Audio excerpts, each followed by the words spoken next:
14-15 तारीख बहुत crucial date है। जो मेरे पास जानकारी आई है सोर्सेज के अनुसार, तो 14-15 जून तक बिहार विधानसभा भंग करने की सिफारिश की जा सकती है। लोकसभा चुनाव की हार के बाद उन्होंने मांझी को मुख्यमंत्री बना दिया, फिर उन्होंने ठान लिया जो मांझी को हटाना है तो हटा दिया, तेजस्वी के साथ जाना है तो चले गए, तेजस्वी को हटाना है तो हटा दिया। राजभवन के बजाय बख्तियारपुर में वोट क्यों दिया?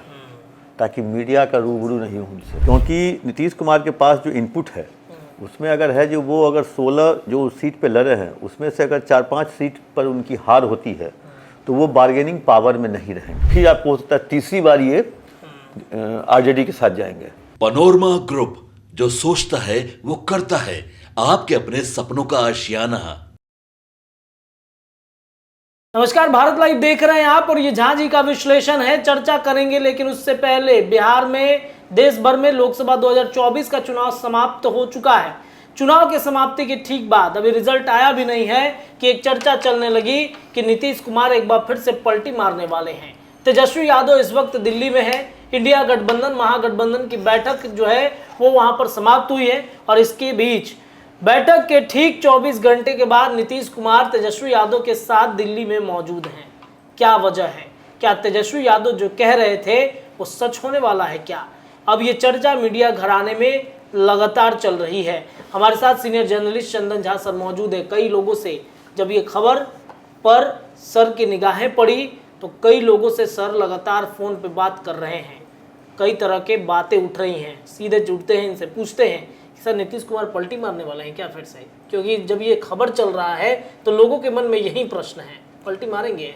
अगर उनकी बात नहीं मानेगी तो मानी गई तो पलटी मारेंगे। उनकी बात बात थी लोकसभा के साथ ही बिहार विधानसभा का चुनाव कराना, लेकिन बीजेपी के आला कमान ने कहा जी नहीं, पहले लोकसभा करवा लिया जाए, उसके बाद विधानसभा हम आपकी मर्जी से चलाएंगे।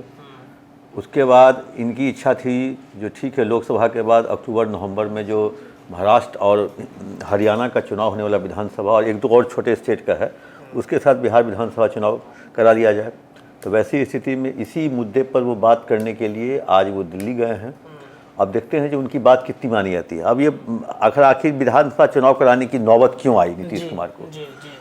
क्योंकि नीतीश कुमार के पास जो इनपुट है उसमें अगर है जो वो अगर 16 जो सीट पे लड़े हैं उसमें से अगर 4-5 सीट पर उनकी हार होती है तो वो बार्गेनिंग पावर में नहीं रहेंगे।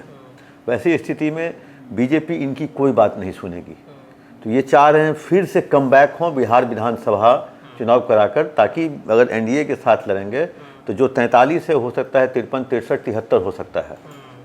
वैसी स्थिति में कल के एग्जिट पोल के बाद तो हमको लगता है जो एनडीए के घटक दल कोई भी बार्गेनिंग पावर में नहीं रहा, क्योंकि बीजेपी खुद सेल्फ इतना मेजोरिटी में आ गया तो कोई अब केंद्र की सरकार को आंख नहीं दिखा सकता है जो मेरी बात मानो, हमारा इतना मंत्री बनाओ, हमारे इतना टर्म एंड कंडीशन। तो बार्गेनिंग पावर जो नीतीश कुमार वैसे भी कल के एग्जिट पोल के बाद खो चुके हैं। अब वो बिहार विधानसभा चुनाव कराने की योजना है। कहा यह जा रहा है, जो सोर्सेज ये बता रहे हैं, जो अगर बीजेपी इनकी बात नहीं मानती है, अगर राजी नहीं होती है बिहार विधानसभा अक्टूबर-नवंबर में कराने को, तो ये कोई बहुत दूर की बात नहीं जो ये फिर तेजस्वी के पाले में जा सकते हैं और फिर खुद ये विधानसभा भंग करके केयरटेकर सीएम बनकर ये तेजस्वी के साथ मिलके चुनाव लड़ेंगे। तो उस समय तेजस्वी मुख्यमंत्री बनेंगे?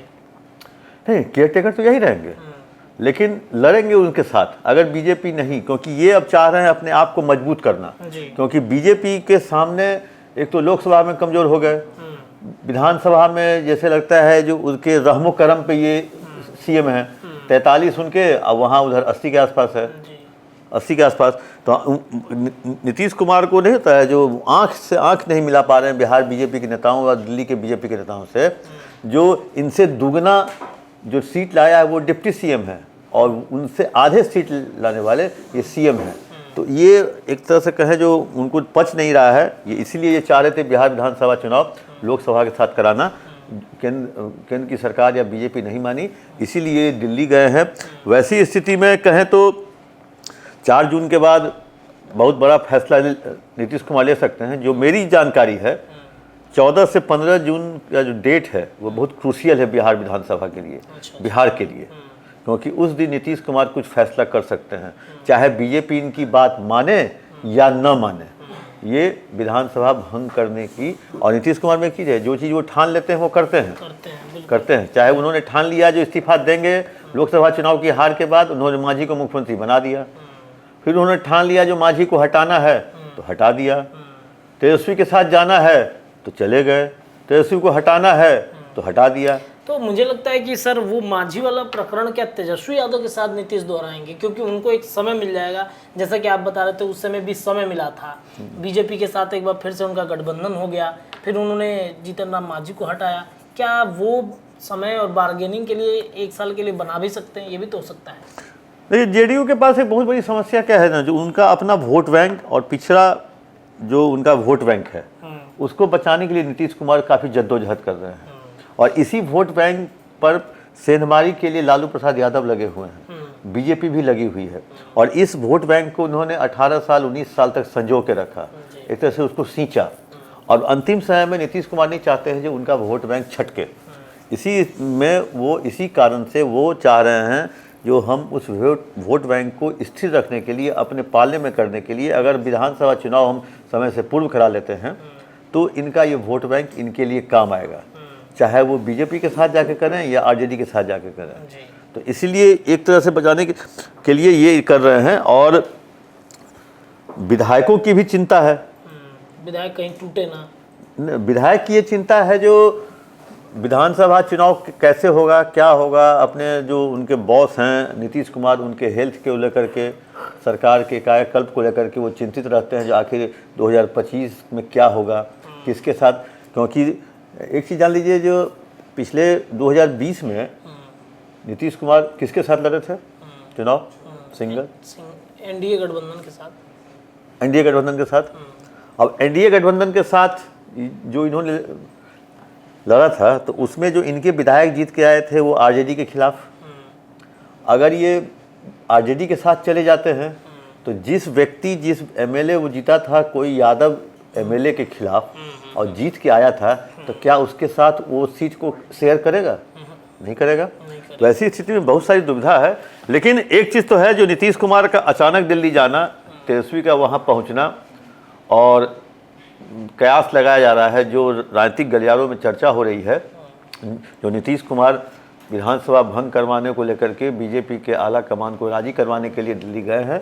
अब बीजेपी कितना राजी होती है वो तो अब समय बताएगा। लेकिन ये भी है, अगर राजी नहीं होती है तो ये दूसरा ऑप्शन खोल के रखे हुए हैं। दूसरा ऑप्शन है जो एक मार्ग के पीछे से एक रास्ता, छोटा सा रास्ता आता है 10 सर्कुलर में, एकदम सामने, एकदम सामने। हमको होता है ईद और बकरीद, ईद में वो उसी रास्ते से वो पैदल चले जाते हैं, और हमको होता है जो चूड़ा दही खाने के लिए भी उसी रास्ते से पैदल नीतीश कुमार गए थे। तो वो छोटा शॉर्टकट है, जो पुराने ज़माने में एक राजा महाराजा अपने महल में तहखाना रखता था, तो हमला होता था तो तहखाना से निकल के कहाँ समुद्र किनारे निकल जाता था। तो हमको होता है नीतीश कुमार का जो बैक जो रास्ता है वो एक मार्ग का तहखाना है, जो अगर कुछ भी अगर इधर से अगर होगा तो इधर से निकल जाएंगे पीछे, तहखाना में घुस के दस्तबर। और इधर आप देखे होंगे जो चौथे फेज के बाद तेजस्वी का जो रवैया था, जो एग्रेसिव था नीतीश कुमार के प्रति, वो थोड़ा सा कमज़ोर पड़ा था। और कमज़ोर पड़ने के बाद वो साफ साफ ये कहते थे, तो हमारे चाचा है ना, वो तो आएंगे ही मेरे पास। लालू का पूरा परिवार नीतीश पर हमला करना बंद कर दिया है पूरे तरीके से, कह रहे हैं कि जाने दीजिए, बुजुर्ग है गए हैं, चाचा हैं हमारे, उन पे हम क्या बोले, सीधे बीजेपी पर हमला कर रही है। तो ये इशारे हैं क्या, मतलब एक बार फिर से आने के? हमको लगता है इस तरह है, क्योंकि लोकसभा चुनाव के बाद अचानक नीतीश कुमार 4 तारीख के बिना इंतजार किए हुए, 4 तारीख के रिजल्ट का बिना इंतजार किए हुए दिल्ली जाना, और दिल्ली वो लगता है दिल्ली गए हैं लोकसभा चुनाव के पूर्व जो बीजेपी के नेताओं ने उन्हें वादा किया था, उस वादा को याद दिलाने गए हैं। उन्होंने वादा किया था जो लोकसभा चुनाव के बाद आपका बिहार विधानसभा भंग करके आपको केयर टेकर सीएम के रूप में आपको हम वहाँ सुशोभित कर देंगे, और आपके ही नेतृत्व में बिहार विधानसभा का चुनाव 1 साल पूर्व हो जाएगा। जो 25 अक्टूबर नवंबर में होना है वो 24 के अक्टूबर नवंबर में होने की तैयारी शुरू कर दी गई है। इस तरह से कहें जो माइंड मेकअप हो गया है, और इस तरह से कहें जो अगर ये बीजेपी मान जाती है तो तब तो ये बीजेपी के साथ लड़ेंगे, अगर बीजेपी नहीं मानती है तो ये तेजस्वी के साथ लड़ेंगे। तो वैसे दोनों स्थिति में इनके साथ वोट बैंक तो है ही, तेजस्वी का MY MYK माइक, अब तो नया नाम उसको आ गया है। आज किसी ने कहा था जो लालू का माइक कहाँ है, बोले माइक, MYK मुस्लिम यादव और कुशवाहा माइक, तो माइक कहाँ है लालू का, हमने लालू का माइक तो MYKM माइकम, मतलब जो भी कह लीजिए उसको, मलाह भी तो है। हाँ मलाह भी हैं, लेकिन मलाह उतना नहीं छाप छोड़ पाए जितना कुशवाहा की उम्मीद था जी। मतलब औरंगाबाद से ये शुरू हुआ और अभय कुशवाहा से वो अंतिम काराकाट तक गया। काराकाट तक गया जी। बोल ऐसा ये उन्होंने मतलब लकीर खींच दी लालू प्रसाद यादव ने, जो एक तरह से कहे जो इसका खामियाजा भुगतना पड़ा है अंतिम चरण के प्रत्याशियों को। राजपूत वोट जो टोटल है अंतिम चरण में वो राजपूत कैंडिडेट को गया है, चाहे सुधाकर हो, पवन हो, राजकुमार हो, लेकिन कुशवाहा वोट इन लोगों को नहीं गया है। नहीं गया है, कुशवाहा वोटों में बड़ा बदलाव इस बार। हाँ, कुशवाहा वोट जो है वो नहीं दिया है राजपूत कैंडिडेट को, चाहे वो एनडीए के हों या कहीं के भी हों। तो इसलिए ये एक बड़ी खबर है, इसलिए जो नीतीश कुमार मध्यावधि चुनाव चाह रहे हैं बिहार में, उसी को लेकर के दिल्ली गए हैं, जो मेरा सोर्स बता रहा है। वैसे आप इस चीज़ की कोई पुष्टि तो कोई नेता करेगा नहीं जो हमारे नेता गए हैं। एक्चुअली में कहा जाता है कि नीतीश जाते हैं आंख दिखाने, तबीयत खराब है, क्या फिर से आंख खराब है या फिर कुछ और बात है? आँख की रोशनी इनकी बढ़ गई है अचानक से कोई बीमारी का बहाना नहीं दिया गया है। कोई मतलब वो तो लौटने के बाद वो, अब देखिएगा लौटने के बाद वो बात नहीं करेंगे मीडिया से। कल उन्होंने राजभवन के बजाय बख्तियारपुर में वोट क्यों दिया, ताकि मीडिया का रूबरू नहीं हो उनसे।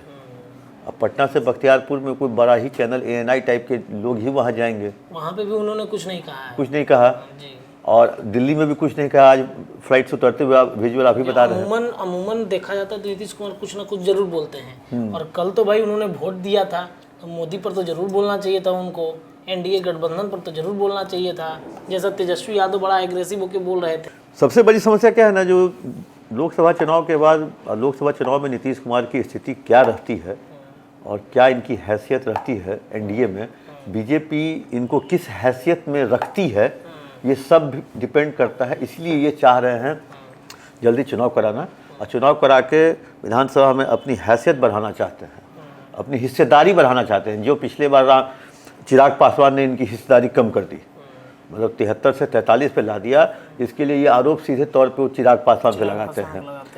और चिराग पासवान साफ तौर पे कहते हैं कि मुझे बीजेपी ने नहीं कहा था इनके खिलाफ खड़ा करने के लिए, ये मेरा अपना मन था, मेरा उनके साथ कुछ पुराना था, खटपट था, इसीलिए इसी को पाटने के लिए वो चिराग को कई बार इस चुनाव में देखे होंगे 2 या 3 बार, एक बार अशोक चौधरी लेके गए, एक बार खुद से मिलने गए, मतलब चिराग पासवान के चुनाव के खत्म होने के दिन या छठे फेज के खत्म होने पर।